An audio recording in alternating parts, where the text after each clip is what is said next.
America is fighting a new civil war. Right now, in this moment. If you don't see it, you're not paying attention. The battle isn't North versus South. It's America's founding biblical principles versus Islamic conquest metastasizing under the false flag of religious tolerance, of inclusion, and other feel-good flowery language embraced by the left. America, it's time to declare a new Independence Day from a radical enemy that's not just at the gate, they're inside the house. I'm Daniel Cohen. This is the Daniel Cohen Show on the Real Life Network.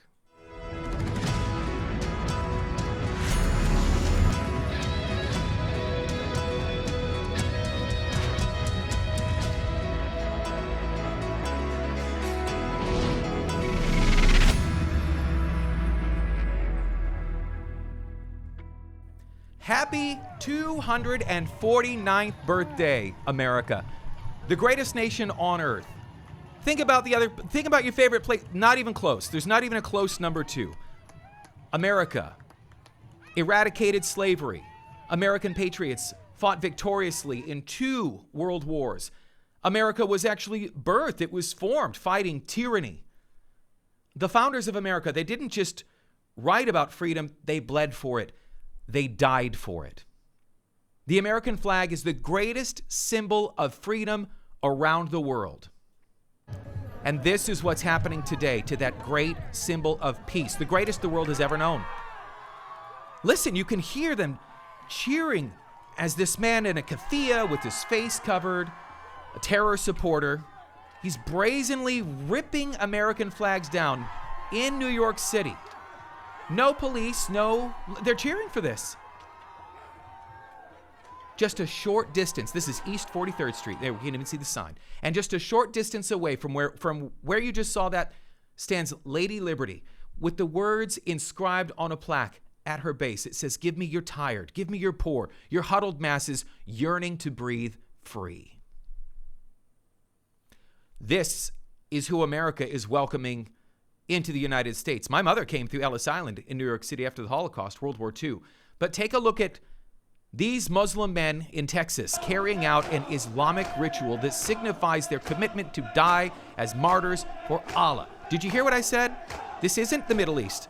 This is the middle of Texas. You see them beating themselves. Women were actually told to stay away from that for their own safety. Radical Islam, it treats women as property, calls Jews apes and pigs, demands Christians either convert or pay a tax. There's a second-class citizen tax that you pay if you're not a Muslim. It's called a jizya. Or die. If you haven't noticed, these communities, like we just showed you, there are growing, not just in Texas, in Michigan, in Minnesota, in New Jersey, in North Carolina. The plan is to conquer America through invasion and then submission. You won't have a choice. I want you to listen. Listen, here's a moderate Muslim woman. She's a research analyst. Her name is Dalia Ziyada. God, I pray a blessing over her, protect her. Revealing the Muslim Brotherhood's 100-year plan to infiltrate and destroy America from within. The Muslim Brotherhood has been working on infiltrating the American society and American politics for too long, at least for 40 years now, since they started working on their 100-year plan to sabotage America from within, which is officially known as an explanatory memorandum for the Muslim Brotherhood activities in North America. It depends very much on patience and gradualism. Unfortunately, 40 years after they have written this explanatory memorandum, it looks like they are doing a good job so far. Yeah. Yes, exactly. Let me tell you what the torchbearers for radical Islam know that maybe you don't, but they know very well. They don't have a strong enough military. They don't have enough firepower. They don't have enough might militarily to conquer the United States. How do you conquer it then? You conquer it from within, like that woman was just describing. All those years, 100-year plan, they're here for the long game, are bearing fruit. I want to show you a picture. This is his name is Salman Bojani. Salman Bojani, a newly elected Democrat, elected in Texas. He swore the oath of office on the Quran, not the Bible, on the Quran. And in case that is a bucket of cold water that surprises you, don't be surprised. He's not the first. Keith Ellison is in Minnesota. Here he is in 2007. The first Muslim elected to Congress. There's Nancy Pelosi. There's all the radical leftists that you know, who's also being sworn in, and he's got his hand on the top of a Quran. Okay, you're saying, Daniel, what's the big deal? What's the problem with that? The Bible, the Quran. The Constitution established a secular government with no official religion. Yes, the moral framework and cultural values, though, of early America were undeniably shaped by the Christian faith of the framers. The writings, the speeches that they gave, they referenced divine providence. They referenced a moral law.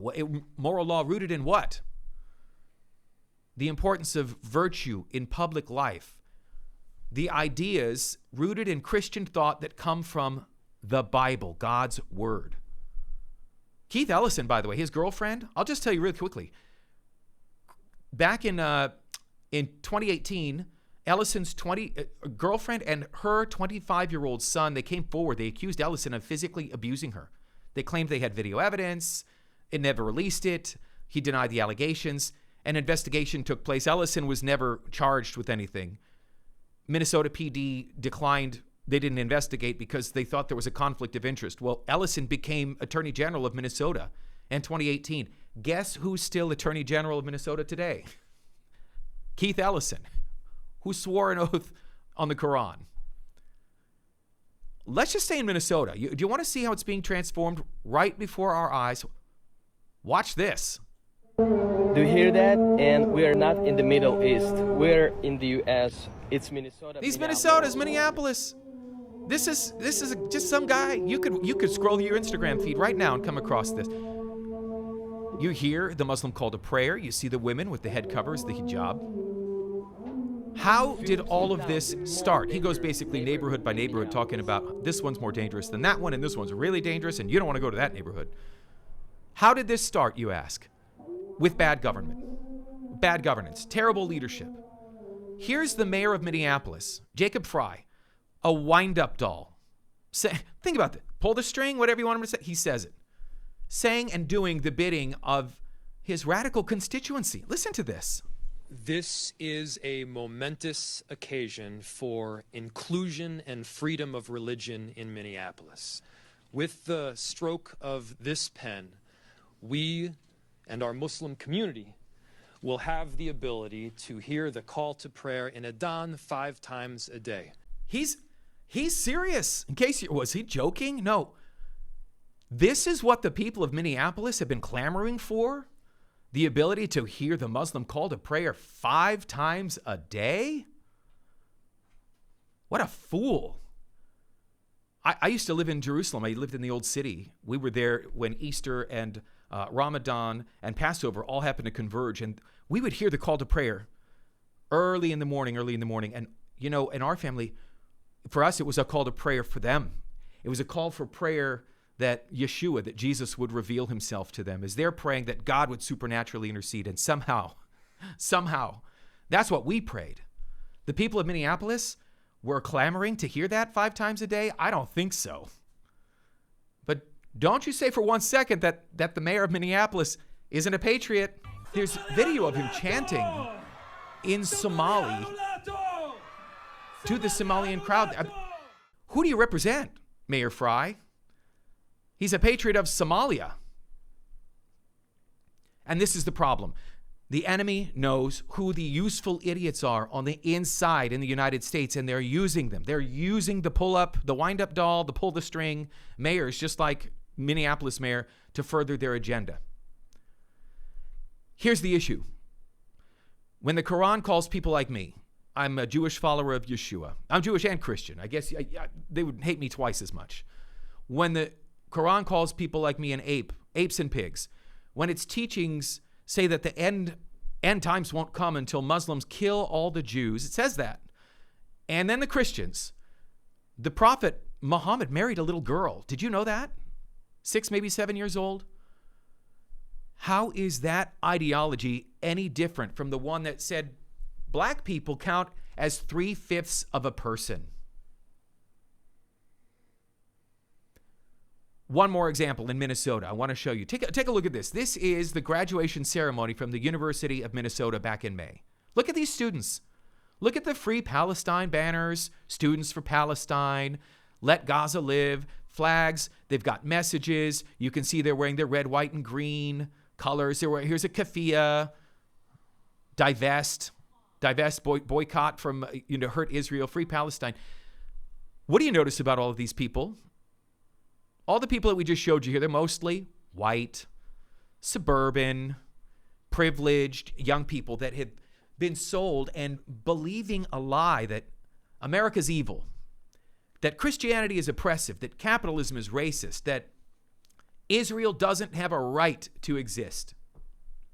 Harvard, Yale, Princeton, the most prestigious universities in the world have become anti-Semitic madrasas funded by Islamic petrodollars. And then there's this guy, Zoran Mamdani. Free Palestine! Free Palestine! Yeah, enough of that. The former rapper turned activist turned state assemblyman who this Muslim socialist that the New York Democrats can't wait to give the keys to the city to in New York City. He's chanting Free Palestine. That's a call to erase the nation of Israel from the river to the sea. He can't condemn, globalize the Intifada, asked over and over again. He wants to lead the city that is home of the worst Islamic terror attack in American history in 9/11. Wake up, New York City. Wake up. Threatened to arrest Prime Minister Netanyahu.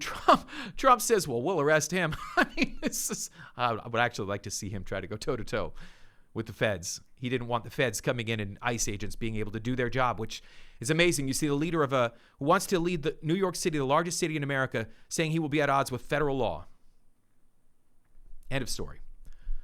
America fought a civil war to end slavery.